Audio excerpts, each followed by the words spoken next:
So you think he overthinking it? Yeah, he overthinking. He too great of a shooter. One of the greatest shooters to ever play. You overthinking it. Come on, too, you got to be, I don't want to say arrogant, but you got to be arrogant right now. Like, I'm fucking Klay Thompson, fucking right. You got to talk yourself into it. Right. Man, I would be in the huddle, and niggas would be looking at me. I'm like, I'm the best in here. Man, I'm the best in this, I'm the best in this. And niggas be like, man, this nigga, and no bullshit. If you hear something, just like if you sexy or you think you weird, you fresh, you tell yourself enough, bro, you'll start to believe that shit. Next thing you know, I beat a nigga, you know what I'm saying? Can't I hit the, time out, I'm going crazy. Right. So believe that affirmation shit. Tell yourself that shit.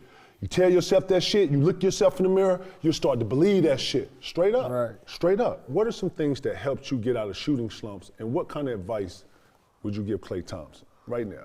I think, you know, when you're a great shooter like him and guys who shoot the ball, and I think it's all in between the ears, dog. You know, all you do is get a little more time in the gym. You know, you just put in that extra. Don't beat yourself up with it. You know what I'm saying? Because that type of shit, it'll wear on you when you just beating yourself up. Don't even look at the stats. You don't even look at that you 3 for 9, your last 19, man. You don't even look at all that. You might need to go back and look at some tapes where you went off at like 40 or 50 and just be like, all right, let me see. I remember type of mindset I was in that game. You might have to go back, get your confidence, look at them tapes like, all right, this is what I was on. Do you play with any mechanics? Hell no. Really? Hell no, for what? Right. You know what you're doing, like riding a bike. A lot of times too, when you're in shooting slumps and then when it's mental, man, you're so uptight, you don't understand that your shoulders are high, your breathing is off.